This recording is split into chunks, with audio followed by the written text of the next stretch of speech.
আসসালামু আলাইকুম।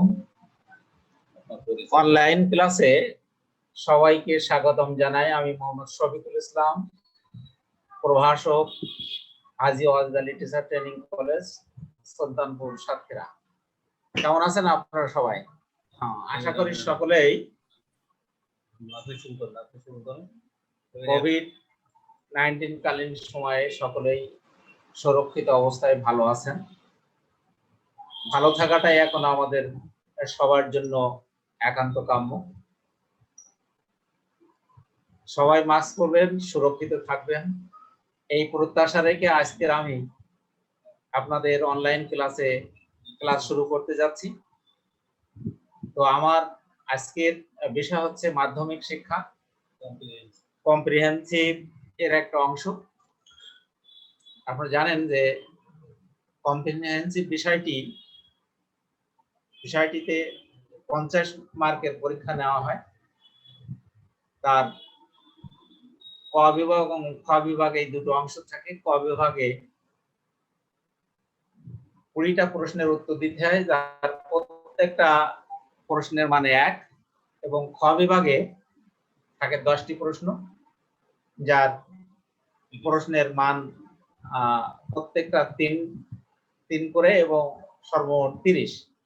এই ক এবং খ দুই বিভাগ মিলে প্রশ্নের মান 50। তো আমরা আজকের আপনাদের যে বিষয়টি নিয়ে আলোচনা করব, মাধ্যমিক শিক্ষার এখানে প্রায় 7টা ইউনিট রয়েছে। তার সংক্ষিপ্ত আকারে আমরা বিষয়গুলো নিয়ে আলোচনায় আসব। মাধ্যমিক শিক্ষার প্রথম ইউনিটে এবং প্রত্যেক এই যে আমাদের কম্পালসারি যে বিষয়গুলো রয়েছে, প্রত্যেকটা বিষয় থেকেই প্রশ্ন থাকবে কম্প্রিহেনসিভ। মাধ্যমিক শিক্ষার প্রথম ইউনিটে আমরা আজকের যেটা দেখছি, মাধ্যমিক শিক্ষার উৎপত্তি ও ক্রমবিকাশ, অর্থাৎ ভারতীয় উপমহাদেশের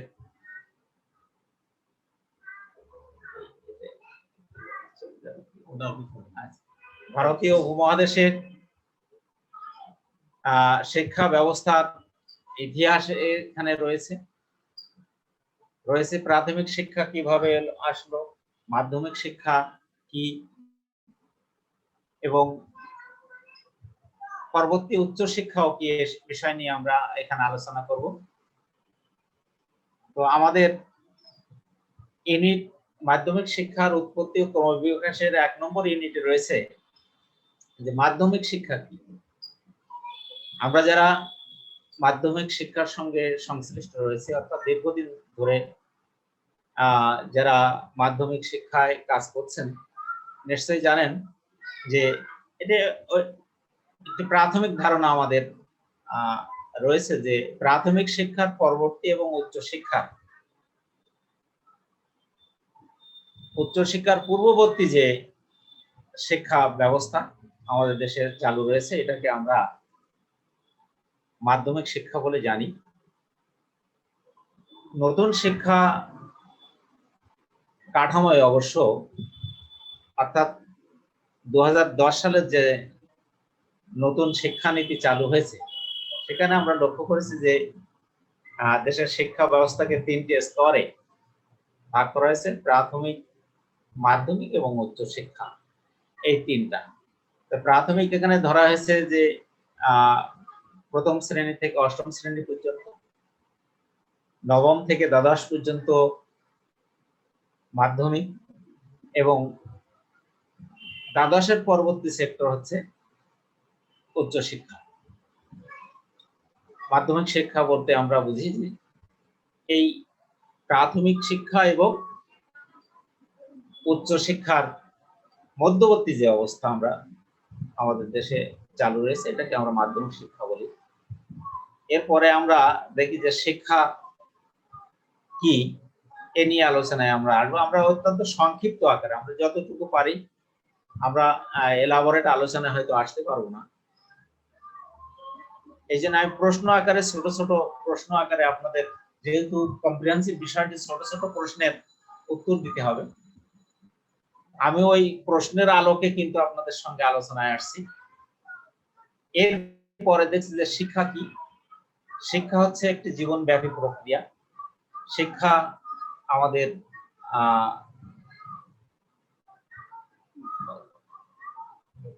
শিক্ষা আমাদেরকে কি করে আচরণিক পরিবর্তন আনে, অর্থাৎ যার মাধ্যমে আমরা আমাদের মানসিক এবং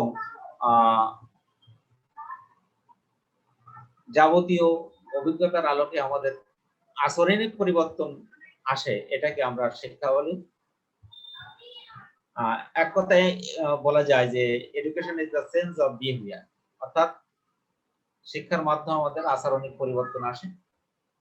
এরপরে যদি আমরা আলোচনা করি যে সংকীর্ণ অর্থে শিক্ষা কি, দিকে যদি এই যে গোলটার উপরে তুলি যে এখানে কি দিলে তো ওখানে তো এক দিকে না যাই হোক, আমি এখন আলোচনা করব আপনাদের যে দুইবার দিয়েছি তো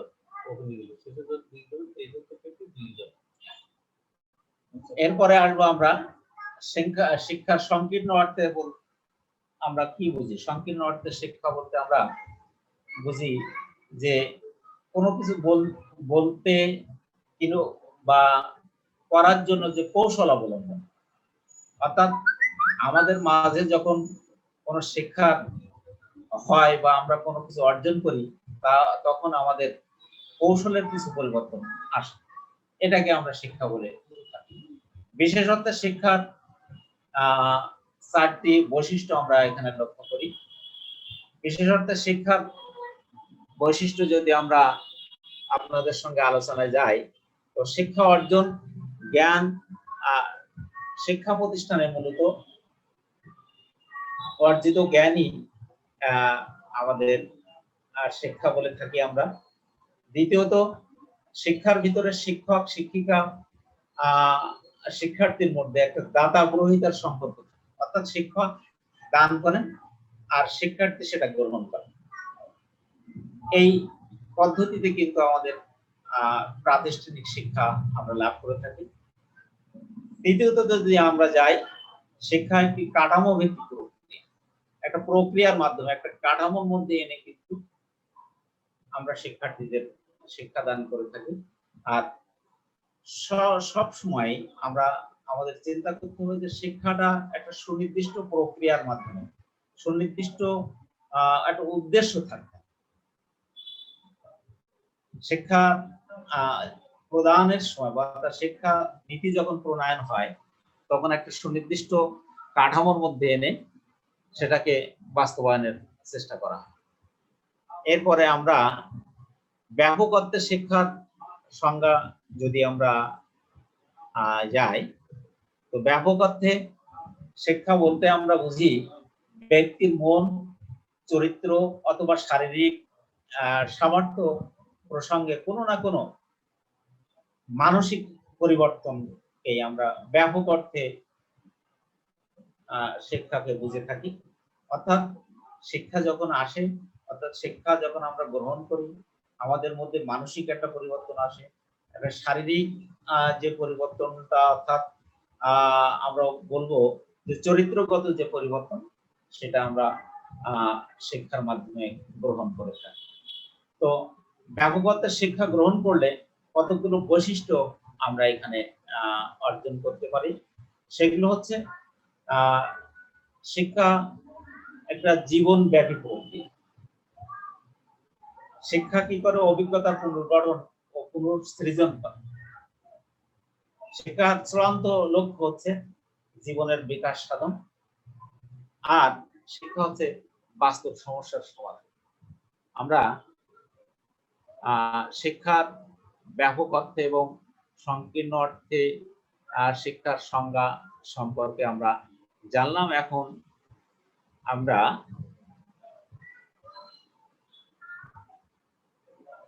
দেখব যে শিক্ষার উদ্দেশ্য।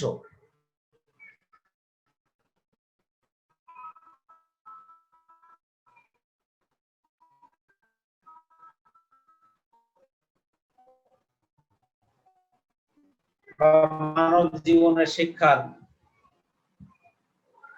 মাধ্যমে মানুষের লক্ষ্য করব, শিক্ষা আমাদের জাগতিক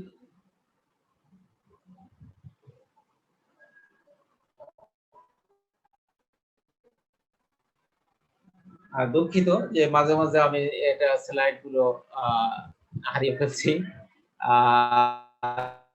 যাই হোক, যে শিক্ষার উদ্দেশ্য হচ্ছে যে আমাদের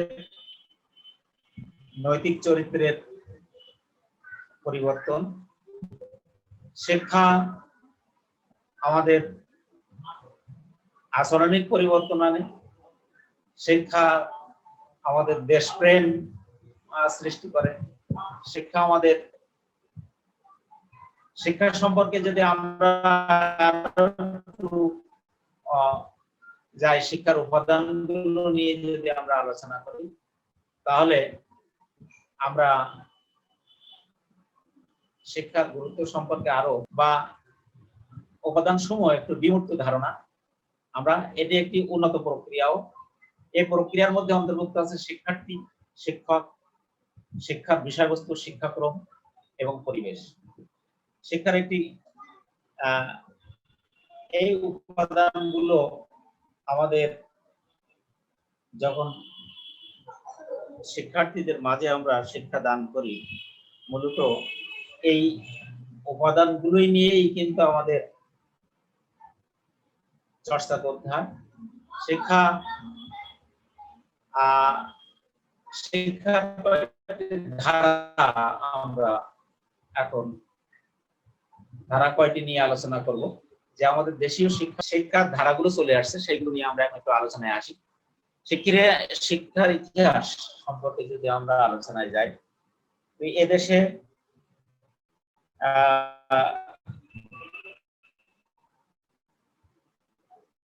ইংরেজরা প্রায় আমরা জানি যে প্রায় 200 বছর পর্যন্ত আমাদের এই দেশ শাসন করেছে।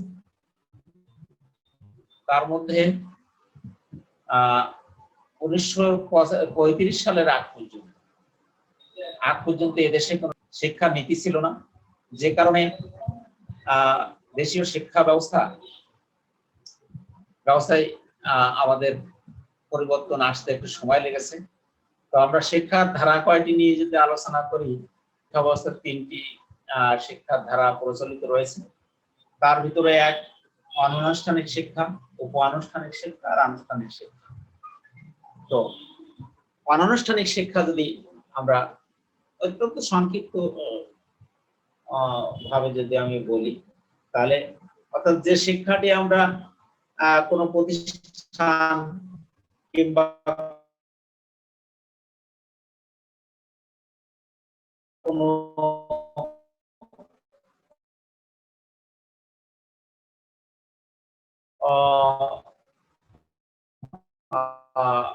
পাঠশালায় না যে শিক্ষাটা গ্রহণ করি, সেটা অনানুষ্ঠানিক শিক্ষা।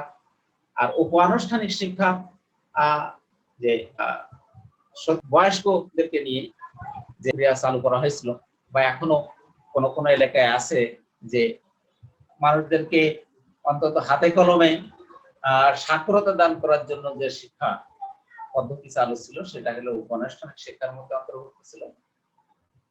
এরপরে আসি আমরা আনুষ্ঠানিক শিক্ষা। আনুষ্ঠানিক শিক্ষা বলতে আমরা যে প্রাথমিক, মাধ্যমিক এবং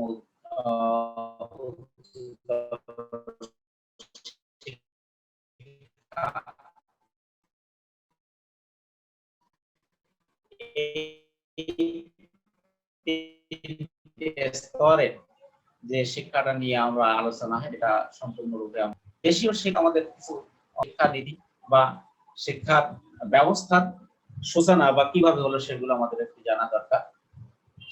আমাদের শিক্ষার ইতিহাস একদিনের নয়। আপনারা জানেন যে এদেশ ইংরেজরা শাসন করেছে, তার মধ্যে আমরা দেখি 1935 সাল থেকে 38 সাল পর্যন্ত এই 3 বছরের চেষ্টায় দেশীয় শিক্ষা ব্যবস্থা সম্পর্কে তিনি 3টি রিপোর্ট পেশ করেছিলেন। অর্থাৎ অ্যাডাম নামে একজন ইংরেজ, তার উপরে দায়িত্ব দেওয়া ছিল শিক্ষা নীতি প্রণয়নের জন্য। তিনি 35 থেকে 38 সাল পর্যন্ত এই 3 বছরে তিনি 3টি শিক্ষানীতি চালু করেছিলেন। পয়লা জুলাই 1935 একটা, 23 ডিসেম্বর 1935 এবং 28 এপ্রিল 1838 সাল। এই ছিল মোটামুটি আমাদের শিক্ষানীতির সূচনা। এখন আমরা এর পরবর্তীতে বাংলাদেশের শিক্ষা কমিশন প্রকাশিত হয় প্রায় 1974 সালে। তার আগে শরীর আলোচনা নিয়ে এখন করলে হয়তো সময় পাবো না, আমরা সংক্ষিপ্ত আলোচনা আসবো।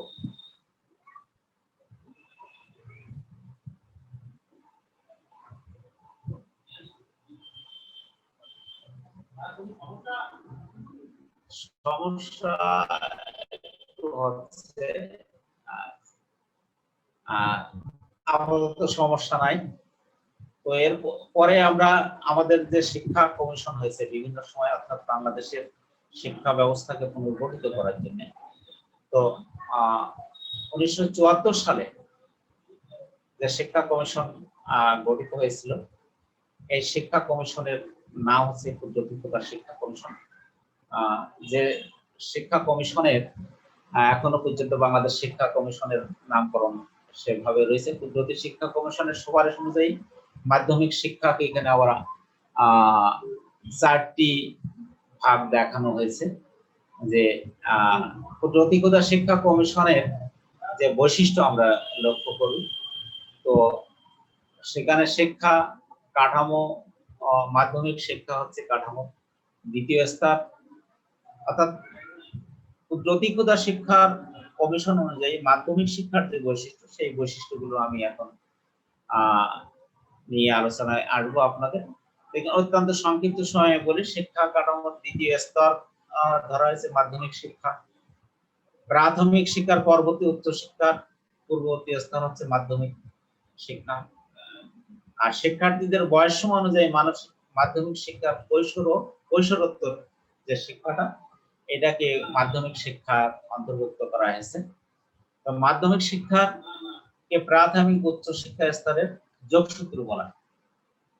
একে আবার শিক্ষার্থীদের উচ্চ শিক্ষার প্রারম্ভিক শিক্ষাস্তর নামে অভিহিত করা হয়েছে। তো বাংলাদেশের শিক্ষা কমিশন নিয়ে বিভিন্ন সময়ে দেশকে শিক্ষাকে আরো উন্নত যুগ উপযোগী শিক্ষা নীতি প্রণয়নের জন্য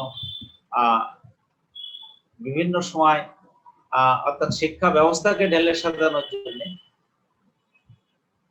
নতুন ভাবে কমিশন বা গঠন করে শিক্ষা নীতি তৈরি করার চেষ্টা করা হয়েছে। এর পরবর্তীতে অবশ্য 74 সালের পরবর্তী সময়ে আবারও একটা শিক্ষানীতি প্রণয়ন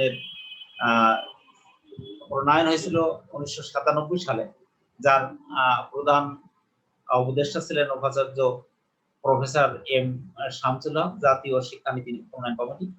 তিনিও একটি শিক্ষানীতি চালু করেছিলেন, যেটি আমরা পরবর্তীতে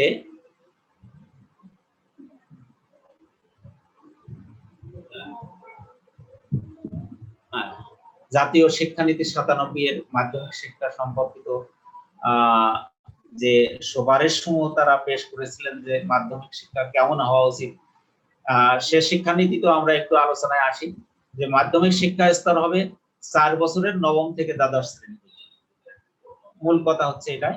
আর মাধ্যমিক স্তরে অভিন্ন শিক্ষাক্রম ও পাঠ্যসূচি, প্রয়োজনীয় পাঠ্যসূচি প্রণয়নের দায়িত্ব পালনে নিয়োজিত থাকবে জাতীয় শিক্ষাক্রম পাঠ্যসূচি প্রস্তাব বোর্ড। অর্থাৎ সেখানেও মাধ্যমিক স্তরে অভিন্ন শিক্ষাক্রম পাঠ্যসূচি এর কথা বলা হয়েছে, যে সেখানে 3টা গ্রুপ না করে শুধুমাত্র মাধ্যমিক পর্যায়ে একীভূত শিক্ষা, অর্থাৎ একীভূত শিক্ষা না, অর্থাৎ কোনো গ্রুপ থাকবে না, এইভাবে সুপারিশ করা হয়েছিল। যে মাধ্যমিক পর্যায়ে মাদ্রাসা বৃত্তিমূলক শিক্ষা, বিশেষ পাঠ্যপুস্তক প্রণয়নের দায়িত্ব থাকবে, যাতে করে বাংলাদেশ মাদ্রাসা শিক্ষা বোর্ড ও বাংলাদেশের শিক্ষা কমিশনের উপরে। তারা সুপারিশ করেছিল যে মাধ্যমিক পর্যায়ে কোনো গ্রুপ না করে একটা গ্রুপ এনে কাজ করা যায় কিনা। এরপরে সর্বশেষ আমাদের শিক্ষানীতি প্রণয়ন হয়েছে 2010 সালের যে শিক্ষানীতি, সেই শিক্ষানীতিতেও আমরা যদি লক্ষ্য করি, তো এই শিক্ষানীতির মূল উদ্দেশ্য ছিল 10 সালে যে শিক্ষানীতি চালু হয়েছে, তো সেখানে আমরা লক্ষ্য করি যে 10 সালের শিক্ষানীতি মূলত যে দিকগুলো লক্ষ্য রাখা হয়েছে, তার প্রথমত দেখানো হয়েছে যে মানবতার বিকাশ যেন এখানে ঘটে, তারপর জনমুখী উন্নয়ন, প্রগতিতে নেতৃত্ব দানের উপযোগী জনবল তৈরি, মননশীল, যুক্তিবাদী, নীতিবান কিংবা নিজের মতো করে, অর্থাৎ অন্যান্য ধর্মের প্রতি শ্রদ্ধাশীল হয়ে কাজ করবে, এরকম একটি জনবল, অর্থাৎ শিক্ষার্থীদের মাঝে দেশপ্রেম সৃষ্টি করা যায় এমন শিক্ষানীতি চালু করা হয়েছিল, যেটি এখন আমরা যে শিক্ষানীতির আলোকে তাদের সম্পূর্ণ বা পরিপূর্ণ বাস্তবায়ন আমরা এখনো লক্ষ্য করিনি। কিছুটা আমরা সেই দিকেই সরকার এগোচ্ছে। অদূর ভবিষ্যতে হয়তো বা আমরা 10ম শিক্ষানীতির পুরোপুরি বাস্তবায়ন দেখবো, তখন আমাদের শিক্ষা ব্যবস্থা আরো উন্নত হবে বলে আমাদের আশা বা মনে করি। এরপরে আমরা এখন আলোচনায় আসবো যে বাংলাদেশের মাধ্যমিক শিক্ষার দার্শনিক ভিত্তি কি। বাংলাদেশের দার্শনিক শিক্ষা, মাধ্যমিক শিক্ষার যে দার্শনিক ভিত্তি, আমরা সেখানে লক্ষ্য করি যে এখানে 4টি উল্লেখযোগ্য দার্শনিক ভিত্তি রয়েছে। তার একে আমরা যদি দেখি, সেখানে ভাববাদ রয়েছে, বাস্তববাদ, প্রয়োগবাদ এবং প্রকৃতিবাদের, এই 4টি মতবাদের প্রস্ফুটন। অর্থাৎ এই মাধ্যমিক শিক্ষার উপরে দর্শনের যে প্রভাব, অর্থাৎ দার্শনিক যে তথ্য আমরা এখানে লক্ষ্য করি, তার 1 নম্বরে আছে ভাববাদ। ভাববাদের মতে মাধ্যমিক শিক্ষা, অর্থাৎ শিক্ষার লক্ষ্য হিসাবে আত্মবিকাশ এবং আত্ম উপলব্ধির উপর বিশেষভাবে ভাববাদীরা জোর দিয়েছেন। অর্থাৎ শিক্ষার যদি পরিপূর্ণতা আনা প্রয়োজন হয়, তাহলে মানুষের মধ্যে যে ভিতরকার যে অবস্থাটা, আত্মবিকাশ, নিজের ভিতরের সুপ্ত যে প্রতিভা, সেই প্রতিভাটিকে জাগ্রত করা এবং আত্ম উপলব্ধি করা। অর্থাৎ আমি কি, আমি কতটুকু আমার এর সম্পর্কে জানা প্রয়োজন, বা আমি এটা কেন জানবো, কেন শিখবো, এই উপলব্ধি বোধটুকুই যদি আমাদের মধ্যে বা শিক্ষার্থীদের মধ্যে সৃষ্টি করতে পারি, তাহলে যে ভাববাদের দার্শনিক মতবাদ, সেটির প্রস্ফুটন আমরা এর ভিতরে, মাধ্যমিক শিক্ষার ভিতরে লক্ষ্য করি। দ্বিতীয়ত রয়েছে বাস্তববাদ। বাস্তববাদীদের মতে যে বিষয়টা আমরা লক্ষ্য করি, বাস্তববাদীরা সবসময়, অর্থাৎ রিয়ালিজম যেটি, তার বাস্তবের সাথে যে জিনিসগুলোর মিল নাই বা বাস্তবের সঙ্গে যে জিনিসটা খাপ খায় না, সেই জিনিস বাস্তববাদ গ্রহণ করে না। অর্থাৎ শিক্ষা হবে বাস্তব ভিত্তিক। শিক্ষার্থীদের মাঝে যেটা আমরা দেব, সেটা যেন তারা বাস্তবতার সঙ্গে মিল রেখে কাজ করতে পারে। তাহলে আমাদের শিক্ষার্থীদের মাঝে আমরা যেটা তাদের ভিতরে শেখাতে চাই বা যেটি আমরা তাদেরকে শেখাই সেটা যদি বাস্তবতার নিরিখেই শেখানো যায় তাহলে শিক্ষা তাদের শিক্ষাটা পরিপূর্ণতা লাভ করবে। আমরা এরপরে আসবো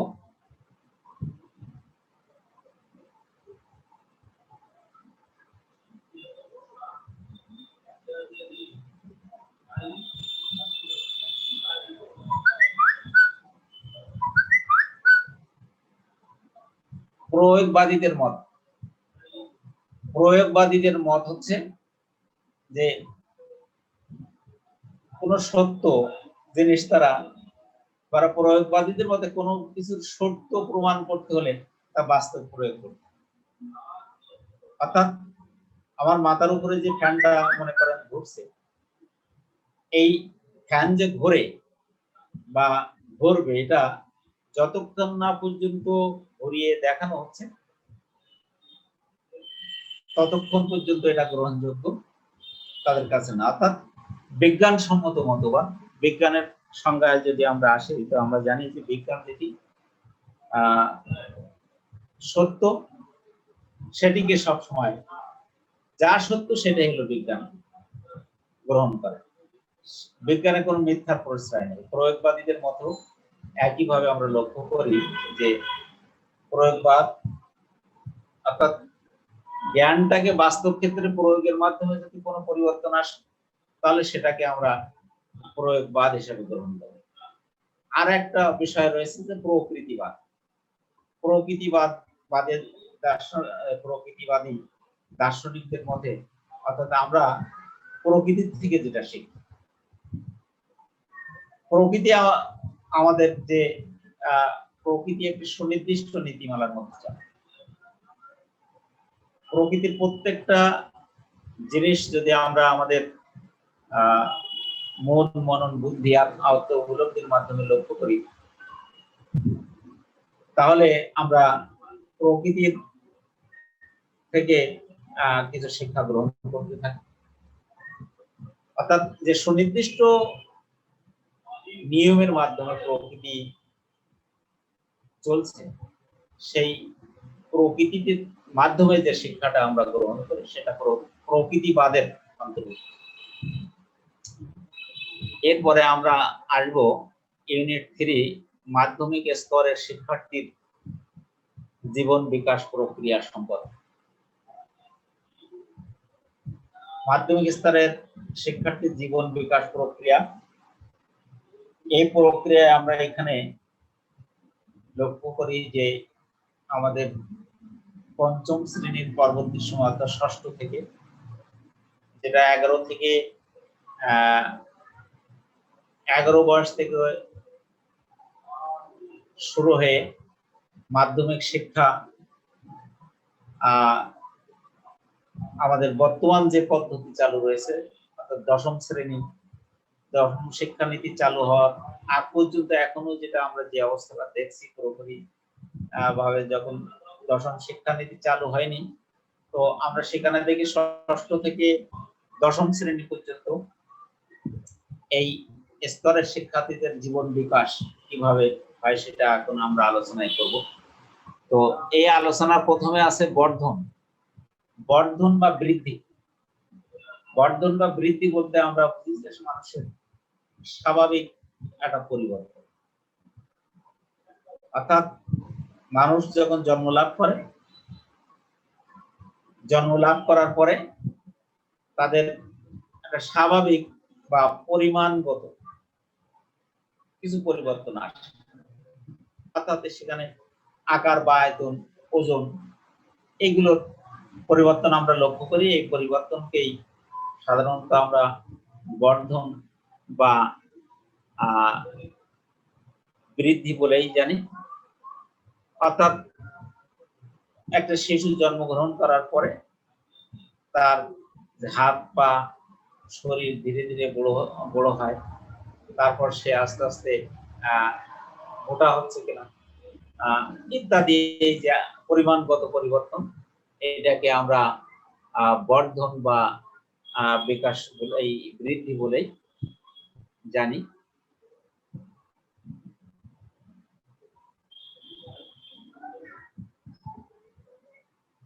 এর পরের প্রশ্ন আছে আমাদের বিকাশ। বিকাশ বিকাশ বলতে আমরা বুঝি যে শরীরের অঙ্গ প্রত্যঙ্গ বৃদ্ধির সাথে সাথে মানুষের কিছু গুণগত পরিবর্তন আসে, কোয়ালিটির পরিবর্তন আসে, অর্থাৎ ক্রিয়াগত কিছু পরিবর্তন আসে, যেটা তাদের আচরণের মাধ্যমে প্রকাশ পায়। এই যে আকারগত পরিবর্তনের সাথে সাথে বুদ্ধিগত যে পরিবর্তন, এই অর্থাৎ কোয়ালিটির কিছু পরিবর্তন, সেই পরিবর্তনকে আমরা বিকাশ নামে অভিহিত করি। অর্থাৎ বিকাশটা হবে শারীরিক পরিবর্তনের সাথে সাথে কোয়ালিটির কিছু পরিবর্তন, চিন্তা শক্তির কিছু পরিবর্তন, বুদ্ধির পরিবর্তন আসে। এখানে আরো একটা বিষয় রয়েছে যে পরিণমন। পরিণমন হচ্ছে যে শিশুর শিক্ষা জীবন শুরু হওয়ার আগে বা প্রাতিষ্ঠানিক শিক্ষা গ্রহণের আগে কিছু পরিবর্তন সাধিত হয়, যেটা স্বাভাবিকভাবে আসে। যেমন কোনো কিছু বলতে পারা, 1 বছর হইলে উঠে দাঁড়ানো বা হাঁটতে শেখা, এই যে স্বাভাবিকভাবে শিশুতে স্বাভাবিকভাবে কিছু শিখছে, এই শিক্ষাটাই হচ্ছে তার পরিণাম। তাহলে আমরা লক্ষ্য করলাম যে বর্ধন বা বৃদ্ধি, বিকাশ এবং পরিণামন কি। বর্ধন এবং পরিণামনের মধ্যে বা বর্ধন আর বিকাশের মধ্যে মৌলিক কিছু পরিবর্তন আমরা বা পার্থক্য আমরা লক্ষ্য করি। তো এই পার্থক্য নিয়ে যদি আমরা আলোচনা করি, তাহলে আমরা একদিকে বলতে পারি যে বর্ধন হলো আকার বা আয়তনের পরিবর্তন, আর বিকাশ হলো আকার আয়তনের পরিবর্তনের সাথে ক্রিয়ারও পরিবর্তন, আকৃতি ও ক্রিয়ার পরিবর্তন। বর্ধন যেটা মাপা যায়, কিন্তু বিকাশের বিভিন্ন দিক পর্যালোচনার যোগ্য, কোনো অনেক সময় পরিমাপ করা যায় না। পরিপক্কতা, পরিমনে বর্ধনের পরিসমাপ্তি, পরিপক্কতা বা পরিণমনে বর্ধনের পরিসমাপ্তি, অর্থাৎ বর্ধনটা একটা নির্দিষ্ট বয়স পর্যন্ত যে আর মানুষের এই পরিবর্তনটা থাকে না, কিন্তু বিকাশকে আমরা জীবনকাল ব্যাপী লক্ষ্য করি। অর্থাৎ মানুষের, আমরা এক কথায় বলি যে আমাদের শিক্ষা জীবন যে দোলনা থেকে কবর পর্যন্ত, এই সমগ্র জীবনে আমরা শিক্ষা গ্রহণ করে থাকি, করতে পারি। আর বর্ধন হলো পরিমাণগত পরিবর্তন, আকারগত বা আকৃতিগত পরিবর্তন, কিন্তু গুণগত পরিবর্তন হচ্ছে বিকাশ। তাহলে আমরা বিকাশ এবং বর্ধনের মধ্যে যে পার্থক্য সেটিও লক্ষ্য করলাম। এখন আমরা দেখি এই অধ্যায়ের ভিতরে আলোচনার বিষয় রয়েছে শিখন। সাধারণত শিখন বলতে আমরা বুঝি যে নতুন কোনো জ্ঞান, দক্ষতা বা দৃষ্টিভঙ্গি অর্জন করা। শিক্ষা সংজ্ঞায় আমরা যেটা বলেছিলাম যে education is the sense of behaviour, sense of attitude. অর্থাৎ শিক্ষা গ্রহণ করার পরে আমাদের মাঝে যে পরিবর্তনটা আসে বা যদি পরিবর্তন আসে কোনো অভিজ্ঞতা সঞ্চারের মাধ্যমে, তখন আমরা ভাববো যে আমার মধ্যে বা শিক্ষার্থীর মধ্যে শিখন হয়েছে। অর্থাৎ শিখন যখন হবে তখন আমরা যে কোনো পরিবর্তিত পরিস্থিতির মধ্যে নিজেদেরকে খাপ খাইয়ে নেওয়ার চেষ্টা করব বা অভিজ্ঞতার আলোকে নিজেদেরকে খাপ খাইয়ে নেওয়ার চেষ্টা করব।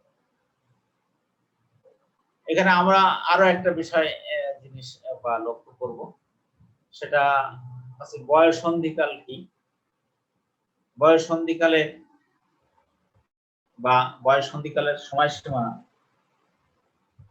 কোন পর্যন্ত ধরা হয়েছে,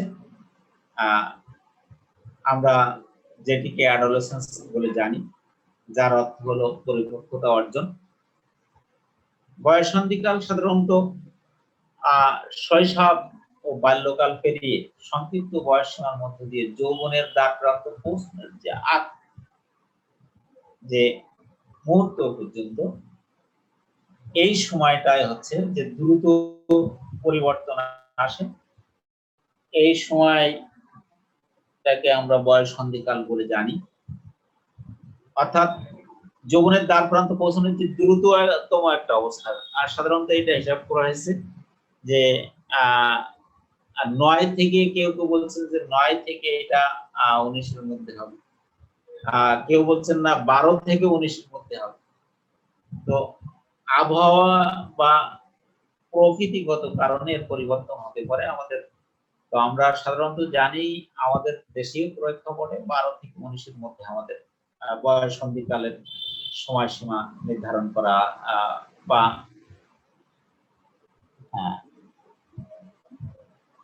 ধরে থাকি। তো বয়ঃসন্ধিকালের আমরা কিছু কিছু পরিবর্তন আমরা লক্ষ্য করি, যেটি আমাদের মাধ্যমিক শিক্ষার ক্ষেত্রে বিশেষ করে এই যে মাধ্যমিক শিক্ষার যে স্তরের শিশুরা, অর্থাৎ 12 থেকে 19 এর মধ্যে আমরা বেশিরভাগ শিক্ষার্থী যারা বয়ঃসন্ধিকাল পার করে আমাদের মাঝে থাকে, তো এই স্তরের ছেলে মেয়েদের শিক্ষাদান পদ্ধতি বা যে এই আবেগিক যে স্তরটা, এইখানে তাদের শিক্ষাদান আসলে কঠিন এবং তাদের মন মানসিকতা বিবেচনা করে আমাদের শিক্ষাদান করতে হয়। তো মাধ্যমিক শিক্ষায় সাধারণত যে বয়স সীমা এখানে নির্ধারণ করেছে 12 থেকে 19 পর্যন্ত সময়কে আমরা বয়ঃসন্ধিকাল সাধারণত বলি। তো 12 থেকে 14 বছর পর্যন্ত এই যে সময়কাল, 2 বছর, এটাকে আর্লি অ্যাডোলেসেন্স বলা হয়েছে। আর 15 থেকে 19 এই যে লেট অ্যাডোলেসেন্স, আর অনেকে এটাকেই যৌন পরিণতির স্তরকে বয়ঃসন্ধিকাল বা শৈশব বলে আখ্যায়িত করেছেন। তো সব মিলিয়ে প্রকৃতপক্ষে বাল্যকালের শেষ পর্যায়ে ও কৈশোরের সন্ধিক্ষণকে বয়ঃসন্ধিকাল বলে। অর্থাৎ বাল্যকাল শেষ এবং কৈশোরের শেষ সন্ধিক্ষণ, এটাকে আমরা বয়ঃসন্ধিকাল হিসাবে চিহ্নিত করি। বয়ঃসন্ধিকালে সাধারণত শিক্ষার্থীদের মধ্যে বিভিন্ন পরিবর্তন আমরা লক্ষ্য করি। এই সময় তারা পরিবেশের সঙ্গে খাপ খাওয়াতে যে বিভিন্ন সমস্যার সম্মুখীন হয় বলে তারা মনে করে, এবং সেই নিরিখেই তারা বিভিন্ন সময় বিভিন্ন আচরণ করে। এটা আপনারা নিশ্চয়ই অবগত আছেন। তো আমরা বয়ঃসন্ধিকালে যে সমস্ত সমস্যায় শিক্ষার্থীরা নিগঠিত হয়, অর্থাৎ নিজেদেরকে মনে করে যে আমি সমস্যা আছে, এটা কিন্তু সমস্যা আমরা এখানে লক্ষ্য করি যে শৃঙ্খলা ভঙ্গ তারা করতে চায় বেশিরভাগ সময়। তারপর আক্রমণাত্মক মনোভাব তাদের মধ্যে গড়ে ওঠে। অর্থাৎ এই সময় খুঁটিনাটি বিষয় নিয়ে অনেক সময় দেখা যায় অনেক তুচ্ছ বিষয় নিয়ে পিতামাতার সঙ্গে বা অন্যান্যদের সঙ্গে তারা ঝগড়া ঝাঁটিতে জড়িয়ে পড়ে এবং বিদ্যালয়ের ক্ষেত্রেও একই বৈশিষ্ট্য তাদের মধ্যে আমরা লক্ষ্য করি। তো এই সব দিক বিবেচনা করেই কিন্তু আমাদের শিক্ষা দান তাদেরকে করতে হয়। এই সময় তাদের মধ্যে আমরা আক্রমণাত্মক মনোভাব লক্ষ্য করি, অর্থাৎ তাদের স্বাধীনতা, তাদের বাক স্বাধীনতা বা কথা বলার অধিকার যেগুলো, সেগুলো যদি তারা মনে করে যদি আমার অধিকার কোনো হবে পূর্ণ হচ্ছে, তখন তারা অনেক সময় আক্রমণাত্মক আচরণ করে থাকে। এ সময় তাদের সঙ্গে আচরণটা আমাদের কেমন হবে বা পিতামাতা কেমন আচরণ করবে, শিক্ষক কেমন আচরণ তার সঙ্গে করবে, এসব দিক লক্ষ্য রেখেই কিন্তু আমাদের শিক্ষাদান করতে হয়। আর আমাদের কাজ বিশেষ করে মাধ্যমিক শিক্ষা শিক্ষার্থীদের নিয়ে, তো এ সময় আপনারা লক্ষ্য করবেন যে বাচ্চাদের মধ্যে কিছু শারীরিক পরিবর্তন আমরা লক্ষ্য করি। ছেলেদের বেলায় একরকম পরিবর্তন আসে, মেয়েদের বেলায় আর একরকম পরিবর্তন আসে। সব মিলিয়ে এই বয়ঃসন্ধিকাল পিরিয়ডটাকে আমরা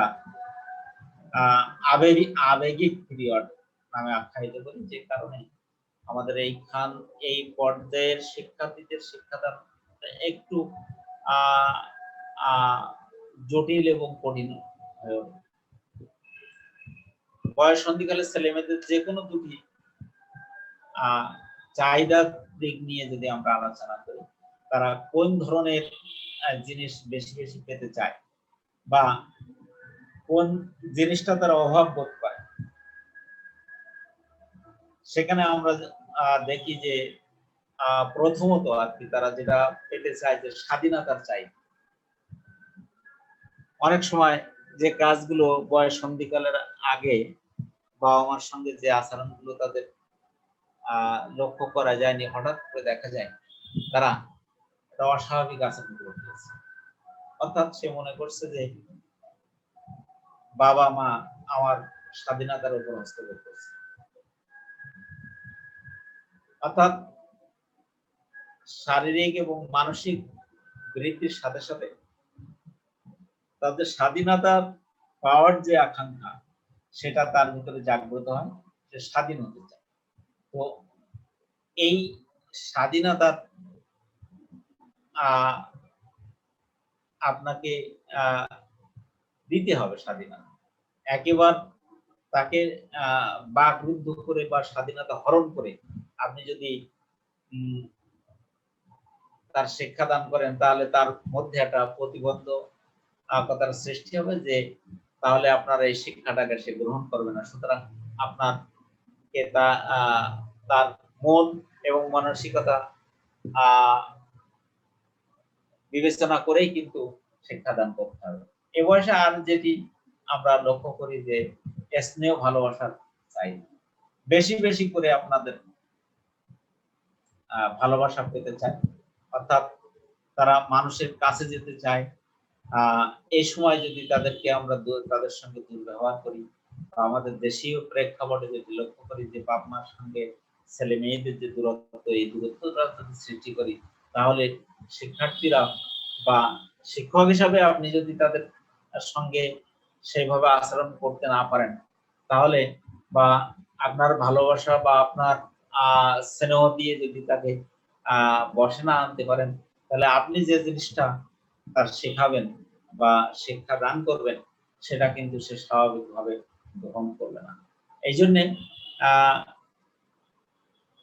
বয়ঃসন্ধিকাল যে সময়টা, এই সময়টা আমাদেরকে বিবেচনা, সময়টাকেই আমাদের বিবেচনায় রেখেই কিন্তু আর শিক্ষার্থীদের শিক্ষাদান করতে হবে। এরপরে এখানে দ্বিতীয় ইউনিটে যে আরেক বিষয় যেটা রয়েছে সেটা হচ্ছে বুদ্ধি। বুদ্ধি বুদ্ধি আমরা এখন দেখব বুদ্ধি কি। জন্মগত মানসিক প্রক্রিয়া যার নতুন পরিবর্তিত পরিবেশের সঙ্গে সঙ্গতি বিধান রেখে চলার শক্তি যোগায়। অর্থাৎ হঠাৎ কোনো সমস্যা সামনে সম্মুখীন হলো, সেই সমস্যাকে উতরানোর যে কৌশল, এটি আয়ত্ত করাটাই হলো বুদ্ধি। অর্থাৎ বুদ্ধি দিয়েই আমরা আমাদের জাগতিক সকল কাজ আমরা করে থাকি বুদ্ধি বিবেচনা দিয়েই। তাহলে আমরা এক কথায় বলতে পারি যে বুদ্ধি হচ্ছে যে জন্মগত একটি মানসিক প্রক্রিয়া যা পরিবর্তিত পরিবেশের সঙ্গে আমাদের সঙ্গতি রেখে চলার শক্তি।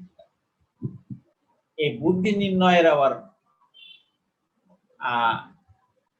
সূত্র আছে যাকে আমরা বুদ্ধাঙ্ক বলি। বুদ্ধাঙ্ক নির্ণয়ের সূত্র হচ্ছে যে মানসিক বয়স, মেন্টাল এজ, এবং ভাগ কংক্রিট এজ, প্রকৃত বয়স গুণিতক 100। এইভাবে যদি আমরা ক্যালকুলেশন করি, অর্থাৎ মানসিক বয়সকে যদি আমরা আমাদের প্রকৃত বয়স ভাগ দিয়ে ওর সঙ্গে 100 গুণ করি, তাহলে আমাদের যে বুদ্ধির পরিমাণ কতটুকু বা আমার বিবেক বোধ কতটুকু অর্জিত হয়েছে সেটা পরিমাপ করতে পারবো আমরা। তো এরিক এরিকসনের মনোসামাজিক বিকাশের স্তর নিয়ে যদি আমরা এখানে আলোচনায় আসি, তাহলে মানসিক বিকাশ বা মানসিক যে অবস্থার পরিবর্তন, এটা আমরা অর্জিত হয়েছে কিনা সেটাও লক্ষ্য করব। অর্থাৎ এরিকসন মনোসামাজিক বিকাশের স্তরকে নিয়ে তিনি গবেষণায় লব্ধ যে ফলাফল পেয়েছেন তা আমরা এখন যদি লক্ষ্য করি, সেখানে দেখি যে এর 8টি স্তর রয়েছে। স্তরগুলো হচ্ছে যে মৌখিক বা অনুভূতির স্তর, পেশিস ও বায়ু স্তর, স্বয়ংক্রিয় স্তর, সুপ্ত প্রতিভার স্তর, যৌবনকাল, প্রাপ্তবয়স্ক এবং পরিপক্ব অবস্থা। সব আলোচনায় আমরা এখন আসতে পারবো না। এই অধ্যায়ে আরো আলোচনা রয়েছে। গার্নারের বুদ্ধির উপাদান কি, মনোযোগ কি, মনোযোগ আগ্রহের সম্পর্ক কোথায়, এগুলো আমরা আমাদের আলোচনায় থাকা দরকার। এগুলো সম্পর্কে আমরা ধারণা নেবেন। আপনাদের যে সহায়ক বই রয়েছে, পাঠ্য বই রয়েছে, সেখান থেকে আপনারা একটু এগোবেন। আর আমি এরপরে আর একটা বিষয় নিয়ে একটু আলোচনায় যাব, যে কারণে এখানে সংক্ষিপ্ত আলোচনা রাখছি। তো আমরা এখন দেখব যে ক্লান্তি কি, অবসাদ কি, আবেগ কি, এলএসডি কি, জীবন দক্ষতা কি, এইচআইভি কি, এই বিষয়গুলো নিয়ে অধ্যায়ে যেটা রয়েছে সেটা নিয়ে আমরা একটু আলোচনায় আসি। তো এখানে সংক্ষিপ্ত প্রশ্ন যেটি রয়েছে, ক্লান্তি বলতে আমরা কি বুঝি? ক্লান্তি সম্পর্কে নিশ্চয়ই আপনাদের কিছু ধারণা অবশ্যই আছে, যে আমরা যখন কোনো কাজ করি, কাজ করতে করতে শারীরিক এবং মানসিক কিছু পরিবর্তন এসে যায়। অর্থাৎ কাজ করার ফলে শরীর এবং মনের যে দুর্বলতা, কর্মদক্ষতা কমে আসে, এটাকে আমরা ক্লান্তি বলে অভিহিত করি। অবসাদও তার কাছাকাছি একটা বিষয়, যে অবসাদ কাজ করার যে দক্ষতা, সেই দক্ষতাও যখন আর কাজ না করে, অর্থাৎ আমি কোনো একটা বিষয়ে বেশ পারদর্শী আছি, কিন্তু সেই পারদর্শিতা বা সেই অভিজ্ঞতাটাও যখন আর কাজে লাগাতে পারি না, অবসরটা কর্মশক্তিটা কমে আসে। ক্লান্তি দেখছি যে আমাদের শারীরিক মানসিক পরিবর্তন, আর অবসাদে আমরা লক্ষ্য করছি যে কর্মশক্তি কমে আসে কাজ করতে করতে। অর্থাৎ আমার যে অভিজ্ঞতা আছে, আমার যে শারীরিক শক্তি আছে, সেটা কমে আসে। এটা হচ্ছে অবসাদ। আর আবেগ, এর পরে আমরা আলোচনায় আসবো যে আবেগ কি। আবেগ হচ্ছে সাধারণত পরোক্ষ বা আবেগ বলতে আমরা বুঝি যে স্বতঃস্ফূর্ত মানসিক অবস্থা, অর্থাৎ ব্যক্তি অনেক সময় কাজ করতে গিয়ে তার যে মানসিক শক্তি প্রদর্শন করে থাকে, অর্থাৎ মানসিক যে একটা শক্তি আছে, সেই শক্তিটাই হচ্ছে আমাদের আবেগ নামে অভিহিত করি। অর্থাৎ মানসিক শক্তিটা আমাদের আবেগের অন্য একটা রূপ। আবেগ সম্পূর্ণ একটা স্বতঃস্ফূর্ত প্রকাশমান মানসিক অবস্থা।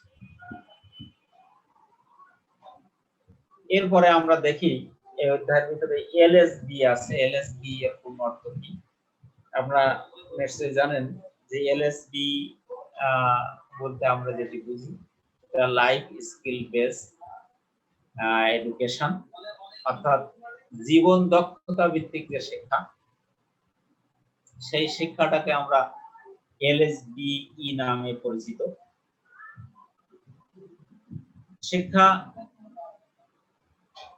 শুধু মানুষের আচরণিক পরিবর্তন আনে না, শিক্ষার মাধ্যমে মানুষকে জীবনমুখী করে তোলা।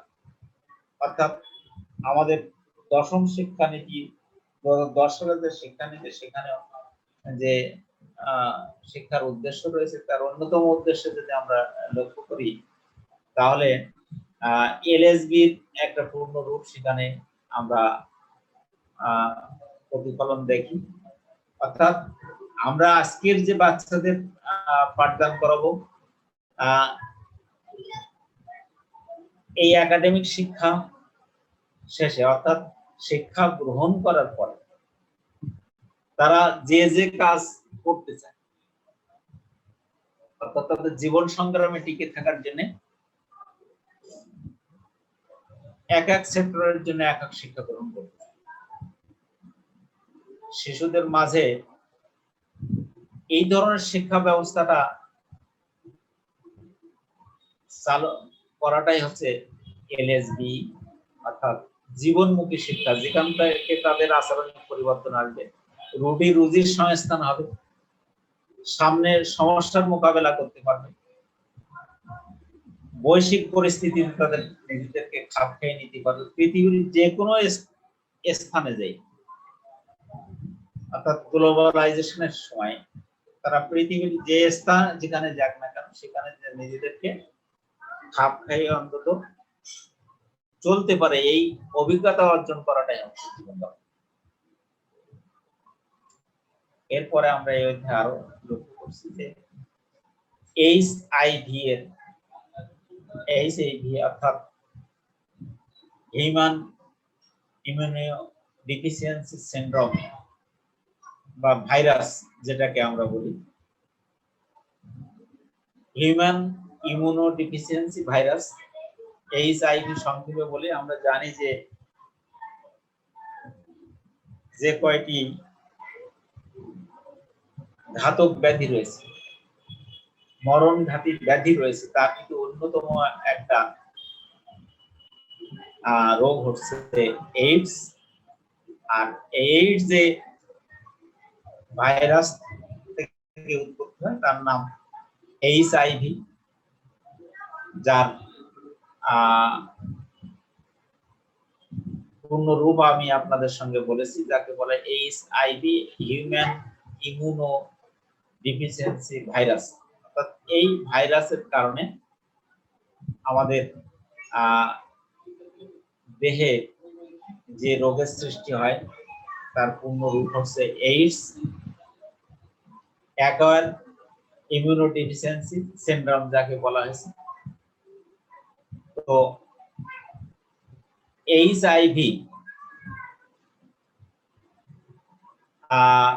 সংক্রমণের বা কিভাবে এইচআইভি সংক্রমণ হয়, অর্থাৎ কিভাবে আমরা এর আক্রান্ত হই, সে সম্পর্কে আমরা একটু সংক্ষেপে আলোচনা করব। যে এইচআইভি সাধারণত মানব দেহে কয়েকটি উপায়ে সংক্রমণিত হয়। তার প্রধান যদি দেখি, এই রক্তের মাধ্যমে হতে পারে, বীর্য বা এইচআইভি আক্রান্ত মায়ের দুধ পান, তারপরে গর্ভাশয় স্রাবের মাধ্যমে এর সংক্রমণ ঘটে থাকে। তো আমরা বর্তমানে যে এইচআইভি যে রোগটি রয়েছে আমাদের মরণঘাতী ব্যাধি আমরা যাকে বলি, তো এই মরণঘাতী ব্যাধি সংক্রমণের বা এর সিমটম গুলো যদি আমরা, সংক্রমণের উপায় হচ্ছে, আর এটাতে যদি আমরা আক্রান্ত হয়ে যায় তখন কোন কোন সিমটম গুলো আমরা, অর্থাৎ কোন কোন বিষয়গুলো তাদের ভিতরে লক্ষ্য করি, সেটি আমরা দেখি। যে একসঙ্গে একটানা প্রায় 2 মাস পাতলা পায়খানা হওয়া, দীর্ঘদিন ধরে তাদের ভিতরে শুকনো কাশি বিরাজ করে। তারপর মূলত যেটি হয় সেটি হচ্ছে তাদের শরীরের কর্মক্ষমতা হ্রাস পায়, শরীর মানসিকভাবে দুর্বল হয়ে যায়। তো সব মিলিয়ে আমরা এইচআইভি বা এইডস সম্পর্কে আরো বিস্তারিত আলোচনা আমরা এর আগে মাধ্যমিক শিক্ষায়, অর্থাৎ প্রথম সেমিস্টারের দিকে আমরা এটা নিয়ে আলোচনা করেছি। এর আরো বিস্তারিত আলোচনা রয়েছে। এই ধাই আপনার কম্প্রিহেন্সিভ বিষয় সংক্ষিপ্ত প্রশ্ন থাকলে সংক্ষিপ্ত আকারে আপনারা লিখবেন।